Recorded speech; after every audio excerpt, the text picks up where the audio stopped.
Hey y'all, what's up? Welcome to the PlugCast. It's Cali Plug. What's going on? We got my bro Drew in this motherfucker, the outdoor king, Tweakier Hunter, king of this motherfucker. What's up, Drew? What's good? What's good? How you doing today? Shit, chilling. How was your Christmas? You know it is Christmas Day today. Oh, it was good, bro. Christmas was cool. You know, spent Christmas Eve with you. Okay. And then today, Christmas Day, you know, just went to the gym, worked out, and now here doing the PlugCast. Yeah. Getting to it. Okay, so if they don't know you, Drew, Snapchat trapper extraordinaire, the outdoor king, king of the lows. Tweakier Hunters was a fucking hit till YouTube took it off. Anything else they want to know? Yeah, you know, Tweakier Hunters, we had almost 50,000 subscribers on our channel. Damn. Yeah, and YouTube, at first they approved it. They were paying us and everything, and then out of nowhere, just one day, it was like 1, 2 in the morning, someone DMs me and says, "What happened to your channel? I think it got took down." I went and I looked, it was gone. It's the worst feeling, bro. Yeah, that's the worst. It's the worst feeling, So we made bro. a couple, you know, we put the Thanksgiving episode back up. We put another episode we made of kosher clips, you know, not as crazy. So, you know, more compliant with YouTube standards and guidelines. So Yeah. that's Yeah. it, yeah. And, you know, Outdoor King just doing the thing out here with the weed events. And So like tell everybody how you met me and like how we came together and how we started fucking around. Just maybe start from day one and shit. man, fuck, dude, I seen you on Instagram. Just And there's some of the homies. I was like, why is he with all the rappers that I want to be around? All the rappers I was listening to, you had pictures with. Yeah. I was like, who the fuck is this guy? And then I look, and then my cousin's friend, who's also a friend of mine, I seen him comment on a couple of your pictures, and what's it called? I seen him comment on a couple of your pictures, and the comments he left were like friendly comments to where he knew you. You know, I knew that he knew you. So I messaged him, and I'm like, yo, who is this guy right here? He's like, oh, that's the homie, whoop, whoop, whoop. I'm like, is he good people? He's like, yeah, he's good people. He stays in Cali. You could fuck with him. You know, I was in Phoenix, so I went to go, I liked a bunch of your pictures, I remember, because I was like, man, this guy's with everybody, boom, boom, boom. And I went to go DM you. And either I DM'd you first, but I swear I had a DM from you right before I DM'd you, is what I remember. It was something like that, bro. And Yeah. it was like just meant to be, boom, we hit each other up, bro. Well, let's work, right? That was Let's the work, DM. that's it. Then we FaceTimed and talked. And I was like, wow, he lives in Hollywood. You were showing me the apartment on FaceTime and shit. I was like, wow. Yeah, I don't remember that FaceTime. Yep. And then you told me to come out there, and then probably like 4 months later, I did. I lost my plug, and then I was like, "Can you get me weed?" And you were like, "Yeah." And then I came out to Cali to meet you. No, the actual, you came with the little Asian homie. Came remember? to Asian to get weed. Yeah, tell him that story that day you came. What we did the whole day and stuff. Oh man, the very first time. So here we go. So the very first time, I'm already thinking this guy's the man, okay? Because of his Instagram, he's got pictures with every rapper. I'm like, okay, we're gonna go meet him. We're gonna go get the weed. Boom, boom, boom. We pick him up.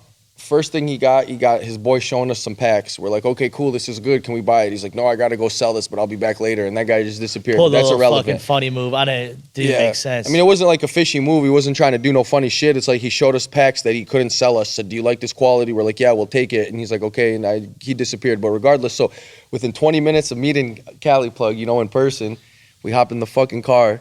And we go where? To Fredo Santana's house, man. Out of all people, Fredo Santana's house. No, not even just R.I.P. Fredo, but there's more to the story. First thing is, We were supposed to do a tour. No, I mean, I was a little paranoid. Y'all had a pistol on you and shit. You remember that Yeah, shit? yeah, of course. We have to ride y'all. protected. They came from Arizona with the pistola and shit. So I was like, yo, man, I'm getting this whip, you know what I'm saying? Like, yo, and I was just like a little bit freaked out, but it was nothing, you know what I'm saying? It was just regular shit, you know. It wasn't too spooky and nothing. And then we actually went to Fredo's crib, and I was Tarzana. like, yeah, It I'm was like, an yo, old crib in Tarzana. I'm like, yo, we're gonna go to Fredo's crib. I'm gonna introduce you to Fredo. And at the time, I'm like, watch Keith pull up. Watch Chief Keith pull up. And really, Keith never pulls up. So actually the day, like, cause I was just like running a big game. I'm like, I know Sosa gonna pull up. I know Sosa. And then boom, Sosa pulled up, and then he kicked it with us all day. And the funny thing was, you guys brought Reggie's from AZ, and I showed Keith the Reggie's, and Keith was like, damn, what the fuck is this? He posted it laughing about it, remember? I probably still got the video if I found it, but it was that's funny as tight. fuck. And then we kicked it at Fredo's crib that day.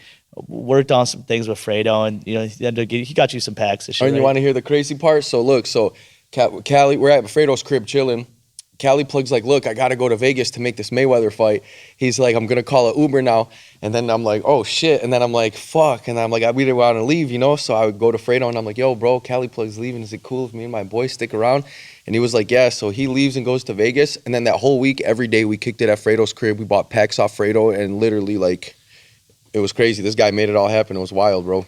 Yeah. We were at Fredo's crib every single day for a week. Shout outs to Caper. Shout outs to the whole. Yep, shout out to Caper. There's a whole after story with all this too. Yeah, so we'll get on with that. So, bro, after that, had some dude came out, picked up some trees off me and shit. Bro picked up like a half pound or a pound. What was the kid's name? The Tweaker kid, the little dope fiend kid. Remember that the first kid that you sent out to come pick up trees? Oh, fuck, his name was Tommy. Tommy, yeah. I sent Tommy out here. Tommy came up, picked up like a pound. Told me that this shit was legit. Tommy picked up some trees. Then you guys came out the next time, and I'm like, yo, can I front you guys trees? They're like, yeah. You know what I'm saying? Boom. I'm like, okay, cool. Let's see what we can do. And fuck it, we ran it up. Bro ended up moving out to Hollywood, and we started basically like a weed trap spot, a medical weed trap spot. You know what I'm saying? And went ballistic. Went crazy. Went crazy, man. A lot of motherfuckers came through to the trap, dog. Let's name some rappers, bro, that's came through to the trap spot, bro. This is a trap bondo, bro. This is one building. Yeah. This is one apartment in one building, okay? In Hollywood. This is one trap. This is not multiple traps in this one spot. Sauce Walker, Trippie Redd, Famous Dex, Black Jesus, Chris King, Fredo, Rocket. There's more too, bro. Yeah, there's way more, bro. There's way more. Fuck, man. Even some motherfuckers that probably took off that we don't even know. Sure, Shoreline came through. Maybe. Yeah. No, that was before Shoreline was popping. No, but they came through though, fucking, because Triv was cool with Rob. I think Triv brought Rob through and shit. Man, that but was an iconic the trap spot was fucking epic. We had a good run at the trap spot, and then that's where the brand Cali Plug took off at. Yeah, if people really don't know, like that's where the brand took off at. We had like basically like a lightweight wholesale weed shop that was kicking off, probably pretty much from like I say November to no. What are you talking about? Like October? No, it was August, bro. It was August 3rd of 2016 is when I touched down in Hollywood. I remember the day. It was August 3rd of 2016, and you had that spot. You were renting it out to one of your homeboys, and you said, give it about 2 weeks, and he'll be out of there, and then we're going to get to it. And that's what happened. He was gone in like 2-3 weeks, or whatever reason you didn't have that spot. Well, it was actually the best choice I ever made was B. Lee wanted to set a barbershop up in the condo and up in the trap spot before anything was going on there. It was just an Airbnb apartment. It was a legitimate Airbnb apartment. Actually, it was crazy. Some twin girls fucked it up. These twin white girls fucked the whole spot up. They were possessed, like something out of a movie, dude. It was fucking disgusting. The medical bills for them still kept coming to the house. You remember that shit? You told me that they left the house like a demonized, possessed crib. Stupid possessed. So basically what happened was, where was I going? Fuck, the spot, we ended up, B. Lee wanted to change it to a barbershop, and I was like, okay. I said it was a go. And I'm so happy I never let him do that. I'm so happy because it would have just been, the brand would probably never have, the brand would never be here. There wouldn't be a Cali Plug. That 6533 Hollywood Boulevard started the Cali Plug. You know what I'm saying? And like, bro, I never said this to you, but bro, I appreciate you taking chances and risking your life and serving motherfuckers up and doing what you had to do out of that spot, because it really built the brand, and I appreciate it, bro. Like, you know what I'm saying? Like, having a location where we could bring rappers to, motherfuckers could shoot dice, motherfuckers could try new trees and smoke shit and fuck around, make music videos. There's been a few music videos that were shot there too. Motherfuckers want to see the videos and shit. I appreciate the opportunity, bro. Yeah, real. Man. Yeah, like I said, I appreciate that, bro. Speak of music videos, Trippie Redd Stomp, that was filmed in there. Search on YouTube, Trippie Redd Stomp. You can actually look at the location. It's got millions of views on it. Yeah. Trippie Redd Stomp was filmed in there. What else was filmed in there? That was it. I think that was it. Then you got your TV show footage too. Oh yeah, TV show footage that we put together. Okay, so now the trap spot was getting a little out of control. There was just a lot of hostility. Black Jesus was staying there at the time, and he'd always turn the heat on. Like he'd have the heat all the way up. Rico. It was all of them. It was Rico, Black Jesus, Fendi. These guys. Number Street K. Everybody. They all had the heat on in there on 80 degrees with the windows closed. Hey, keep in mind. Let me explain blunts. this to you. This spot is probably like 3 times the size of an average bathroom. It's like 800 square feet. 800 square feet. So imagine it's a square room. It's a studio apartment, kitchen, bathroom, and it's got a closet, like a hidden closet. It's pretty cool. It's got a hidden closet that's and like they have a mini small bedroom. closet too. So where was Kay sleeping at, bro? Kay slept in like the. Okay, so there was a washer and dryer in the back of the studio apartment, and there was the bathroom like right next to it, and next to that there was like a hallway. Not a hallway, a closet, but it was like a little long, thin closet. It was good for storage space, you know what I mean? And he made his little bed in there, and that's where he slept. How big was it, literally, dog? It was like Harry Potter size. Yeah, it was like 2 feet wide. Yeah, I mean, it was probably like, it was tall. It was as tall as the building, as tall as the room because it was the closet. So, you slid the closet door, and then it was about 2 feet wide and like maybe like 6 feet deep. Yo, so like, Kay was able to zone out there. I brought Kay out to make beats and shit, and this motherfucker would zone out in the closet. You got a jacket, bro? A hoodie? Yeah, man. Fuck, dog. Freeze. And then, shit, man. Fuck, dude. Kay was sleeping in the fucking closet. Who was all living there? There was like, at one point some we days there was 12 people that would stay the night there. Let me see. We had Fendi, Fendi. Keith would stay there. Keith. Black Jesus. Me at the time. Number Street K. Me at the time. Rico. Rico. Did you say Black Jesus already? Yeah. Good look, bro. Thank you. Who else? Capo would stay there too. Glizzy. Triv. So we had some 12 people nights there in this studio apartment. I mean, there was times in there it was crazy, and I remember one time I was like maybe like, when did I move in? With you? I moved in with you November before 1st. Halloween, bro.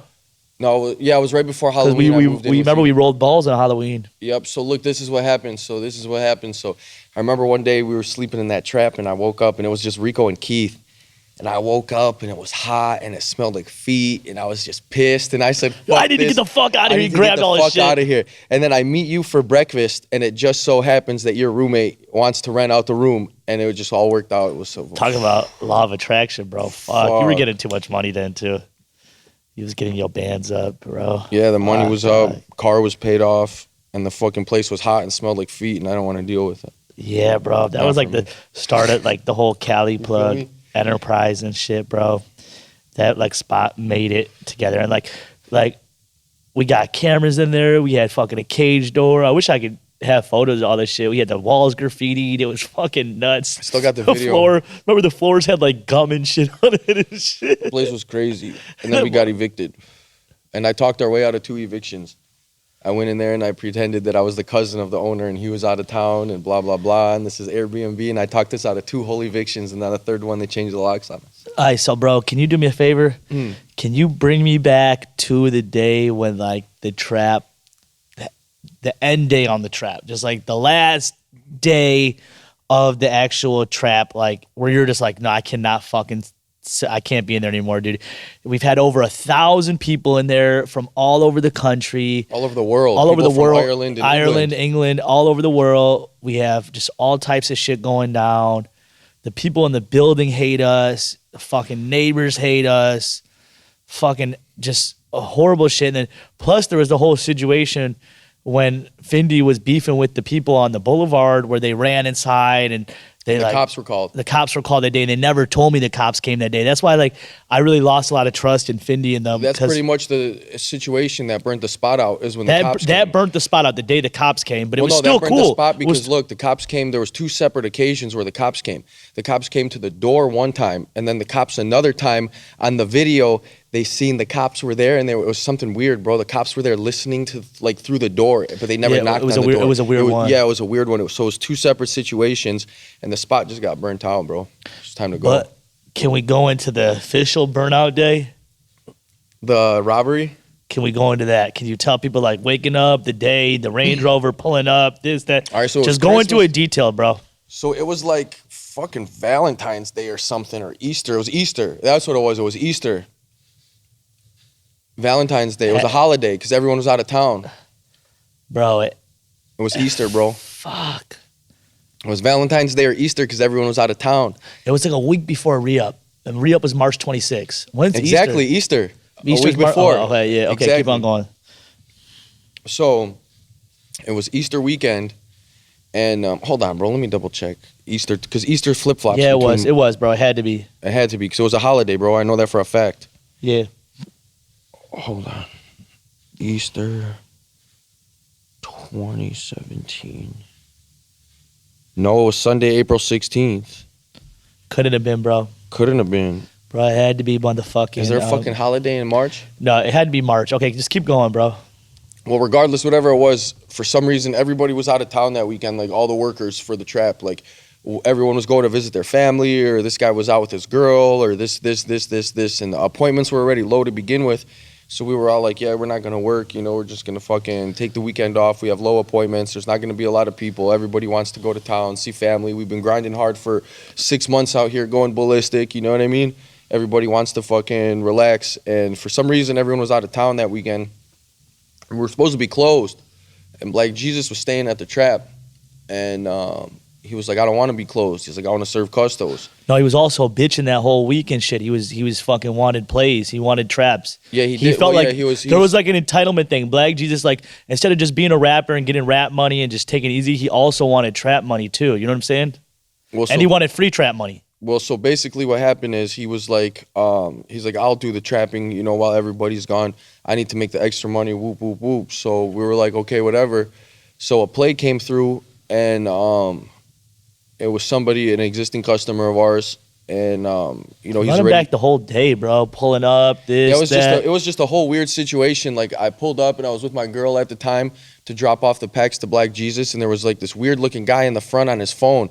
And my girl was like, look at him. He doesn't even look like he should have a phone. It was like a homeless guy with a brand new iPhone. Like, she's like, something's not right about this. Super suspect. Yeah, it was super suspect. And then she's like, and then look over there, look at that group of guys. She's like, this don't look right. And I'm like, all right, fuck it. I'm going to go give him the packs through the back. So I drive to the back, and I give him the packs. He takes them up. I'm coming to find out the guys were staking out the apartment. They were existing customers of ours, or sent their people or whoever, because it wasn't necessarily them, because I remember looking at the guys, and it wasn't anybody I knew. And I drove off because I told Black Jesus I'm taking the day off too, you know, like, fuck. You go handle it, bro. You go. Yeah, he was complaining, like, yeah, I want plays. I'm sitting in this apartment. I ain't got shit to do. I don't got no one out here. Everyone's out of town, da-da-da-da-da. You know, I want to trap. Okay, cool, so whatever. So I got one play. There's one play for the whole day, or 2 plays for the whole day. And they said they wanted 5 pounds of the lowest packs we got. And so what I did is, so he would have samples, I brought him a 5-pack, one of each pack that we had. You know, they were mostly low packs anyway. And, you know, the guys already knew where to go. They go there, he lets them in. And he's by himself, mind you, him and the cameraman. And the cameraman's not a trapper. The cameraman's just on his laptop being the cameraman. We'll probably have him on the next episode, so he Just can have him talk he to can his side of the he can story. react on this whole situation. So basically, I guess Black Jesus lets him in and doesn't think nothing of it, because they're existing customers, and they have a duffel bag, and they open the duffel bag and they pull out an AK and make them lay on the ground and say they want to, you know, give us everything or whatever. So according to Black Jesus, they took Glizzy, the cameraman's laptop, that's who was here. And then Black Jesus ran out, supposedly, and he had a gun, so I don't know what happened. Like, Yeah, never that whole story never makes sense to me either. You know what I'm but saying? then here's what else doesn't make sense to me is the robbers took 5 pounds of weed, and there was 40 pounds in the closet. All they had to do was look in the closet, and there was 40 fucking pounds, and it was insane. And okay, so listen, there was really 6 pounds. They robbed the pounds from the kitchen. There was 6 pounds. They only took 5. They left 1 on the stove. So they were just sloppy to begin with. It was like a whole weird situation. Like, my bad, I'm freezing right now. It's cold. But that's why I'm shaking. But look, so there was 6 pounds in the kitchen. They only took 5. They left 1. The best pound. They left the best pound of gas indoor OG. The only pound that was gas indoor. They left it on the stove. Okay. They took 5 pounds of bullshit, and they didn't look in the closet. In the closet, there was 40 more pounds sitting. Yep. And they didn't get nothing. Yeah. They got 5 pounds.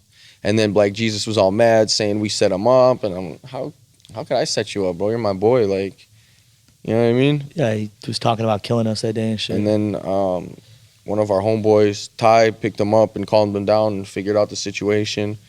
And that was it. But the trap was already pretty burnt already. Like, that was like the nail in the coffin. Super burnt it. Yeah. That's what super burnt the trap spot. Yeah, because it caused the commotion. Like, the building seen it. They knew shit went down. Like, people called the cops, I'm sure. Like, shit, like, it was not a good situation. So, anyway, we got evicted out the trap. And, like, 2 weeks later, we were still in the trap because the squatting laws in California is, like, 60 or 90 days where you could be there. Yeah, but you didn't want to be there, bro. Well, no, I mean, just to trap out of there. I didn't live there already. I was already way gone out of there. You said, fuck that shit still. Yeah, but basically what happened was they went in and changed the locks. And then that's it. That's the end of it. Yeah. That's the end of it. That's the whole story. Yes. Oh, Hoodrich Pablo Juan was there in Trap Lord Slime. Oh, yeah. Yep. Hoodrich Pablo Juan came and Cash Cola. And Cash and G Cola. Weeder. Yeah, free G Weeder. Yeah, man, it's crazy. Yep, bro. all those people were there too. Yep, big names. Whoa, we had some big names in there, motherfucker, bro. Big names in there, bro. Notorious. Mm-hmm. Hoodrich Pablo Juan, like, famous. It's crazy because we seen Trippy blow up. Oh, Little Twist been in there too. Twist too. Little Twist. Little Twist been in there. I said Chris King. 21 Savage, his brother was coming through. His brother, Cino was there. He never brought 21 through though. No, 21 never been. Offset never came through. No, we always met Offset at his spots. Trying to think, bro. There's got to be someone else. 6ix9ine came to your dispensary. He didn't come to the trap. It's crazy because Offset was like fucking with us before like the brand started, before the Cali Plug brand started. Well, we were just like street dealers. That's the crazy thing. You know what I'm saying? It's like he fucking got more of a kick out of that. Right when Bad and Bougie blew up. Yeah, right before like we went corporate. A motherfucker went corporate with this weed shit. You know what I'm saying? Or not corporate. I guess you want to say mainstream, underground, or some shit. Man, that shit was crazy those days. Hey, man, a lot of people out here wondering how Tweakier Hunters started. If you can tell them, they're asking that question every day. They're asking that question. Okay, so for everybody that doesn't know what Tweakier Hunters is, it was a show on YouTube that I made. Viral me and my boy D-Stacks. It went viral. You know, YouTube was paying us a lot of money. Millions of getting views. Millions of views. It was popping. Let's just say that we had 50,000 subscribers on our channel, and it got taken down real quick by YouTube for bullying and harassment policies or whatever. And so long story short, it was a hit little YouTube show that went viral, and it started as a Snapchat skit, basically. Having fun on Snapchat. Having fun on Snapchat, and the way it started is I was with my boy Nick one time, and this is the first time I did Tweakier Hunters, and then I didn't do it again for like a year. Okay, so this is the real story of Tweakier Hunters, and I still have the first episode from the original Snapchat saved on my phone. It's super intense. So look. So one day I was with my boy Nick, and this girl kicked him out the house, and he had nowhere to go, so he was smoking weed at my house, and he was being such like a negative Nancy. You know, I couldn't deal with this guy, so I was like, bro, come on, let's go ride around and smoke weed. I don't want to be in the house with you, bro, but you're my homeboy, so I'm not gonna kick you out, you know. So he's like, cool. So we go to the Shell gas station at the corner, buy some backwoods. We're rolling up in my truck. And this guy's like negative Nancy for real, like, oh, my girl. And I'm like, bro, like, you live with her. She's just mad. She's going to let you in the fucking house. Like, stop, bro, please. You're killing my high. You're ruining my night, bro. I was so upset. And then I was like, bro, come on. Let's go fuck with some tweakers. I just got Snapchat. You told me to get Snapchat, actually. Yeah. Cali Plug told me to get Snapchat. It's good, blah, blah, blah. So I got it, and I'm like, look, bro, I just got Snapchat. Let's go fucking drive around, fuck with some tweakers, and see what it does, bro. The Snapchat shit's kind of cool. Let's see what we can do. And for some reason or another, I pulled up to one, and I said, hey, you smoking crack or tweak? Why I said crack or tweak? It's because that's what that neighborhood is notorious for. There's a lot of crack and a lot of meth going around. So I said it, and the first lady, she was a hooker on the corner, and she goes, and I still have the video, she goes, put it like this, I'm selling pussy. And I was that was a great one. That was like a notorious one. Yeah. And then, so I drove around. We got a bunch of different episodes. Not a bunch of episodes, a bunch of different clips. And so I went to sleep, and the next day I woke up, and my Snap had a bunch of more followers and a bunch of people commenting, like all my friends, like, dude, that shit was funny. So long story short, I moved to Hollywood, started working with Cali Plug, didn't do any more Tweakier Hunters, just did it that one day. And then I went back to Phoenix in the end of 2017, and I was bored, and I told D-Stacks, let's do Tweakier Hunters on Snapchat. I was like, because when I did it the first time, it was popping. I bet I can make it go viral. And like literally in 1 week of doing Tweakier Hunters, my Snapchat views doubled. Okay, People were requesting it too. yeah, they literally it doubled. And then I was like, okay, bro, we got to turn it into a YouTube show. And then we did. And about 10 months after we released it on YouTube is when it went viral and started getting popping. It's crazy, bro. It's crazy, man. Congrats to all your success, bro, with the Tweaker Hunters movement, dog. This shit was crazy, bro. Fucking shit was Exposing the social epic. problem. Yeah, yeah. Let me ask you, with Tweaker Hunters, did you ever had any dangerous situations? Because, would you promote people to go tweaker hunt and go out, in the public? And, anybody can do it. It's not the most dangerous thing, but you are dealing with people on the streets. Yeah, you kind of got to be careful. We had like a crazy guy chase us with a bat and a Jason mask one time. That's on one of the episodes that YouTube took down. We had people throw rocks at the truck. There's still dents in the side of the truck from people throwing rocks. Oh, yeah, I remember that. Yeah, but we never came across like a super dangerous situation because, we're not pulling up on gangbangers. We're pulling up on, meth addicts and crackheads for the most part, exposing the social problem. The show's not about, going to the hood and, we don't fuck with drug dealers or not even prostitutes for that matter, unless it's like a cracked out meth or Yeah. What prostitute, Damn, dog. Tweaker Hunters. Go on, have caution. You know what I'm saying? Do not try this Everybody's at home. asking for it. They want it back. So D-Stacks is on vacation right now. As soon as he gets back, we're going to... Yeah, dude. But, what kind of music you like, dog? What artists you fucking with? I mean, Who everybody that knows from me back knows in my the days? favorite. Everyone knows me knows my favorite rapper is Chief Keef, pretty much. It's who I listen to Sosa. most is Chief Keef. Who else do I listen to? I like FMB DZ. Right now I like Smoke Perp. He's cool. Give me a little whole rundown from like when you were a kid, like what music you liked and like from the 90s and stuff. And I liked like rock music and alternative music till 6th grade. And then after then I liked rap music like Tupac and Biggie and all that. And DMX, Jay-Z. Can you give us like a whole rundown from what you've seen hip hop and rap music do from the 90s to the new millennium, from Tupac and Biggie to Cash Money No Limit to Glow Gang and 1400, can you give us a little rundown on that? Yeah, it's like kind of in the 90s when the gangster rap and the rap took over. The hip hop aspect, it turned into two genres. It went from being hip hop to hip hop and rap, and then it was like rap. So you had your technical hip hop rappers, and then you had your gangster rappers, correct? Correct, and your flashy rappers too, like Birdman and Jay-Z. Jay-Z was rapping about Lexus on 20s back in '96. You know what I mean? Yeah. So he was part of the gangster section, though. He wasn't like so much hip hop. Yeah, he was able to play both sides. Yeah, back then it was all about the music was all about money back then and stunting. Like Jermaine Dupri, Jay-Z. DMX had some kind of demons going on. His music was a little bit different, but like Cash Money was popping, Master P, and all that music was stunt. Yeah, stunt. All that music was stunt, and that's what music these days is lacking. Like back then they were rapping about helicopters and planes and yachts, and now they just rap about watches and barely even cars. Videos don't even have cars nowadays. So you could say like rap music went from like hip hop and motherfuckers like crying on a record and telling their life, their story, to actually motherfuckers stunning and balling and being flashy and flossy, to then going where? Well, it was flashy and flossy all the way till about when like Waka Flocka came out and it started getting more grimy. Okay, because his music was super like in your face and it was just more grimy. Like Gucci Mane was still talking about money, all money. Yeah. Even him, you can't say that he.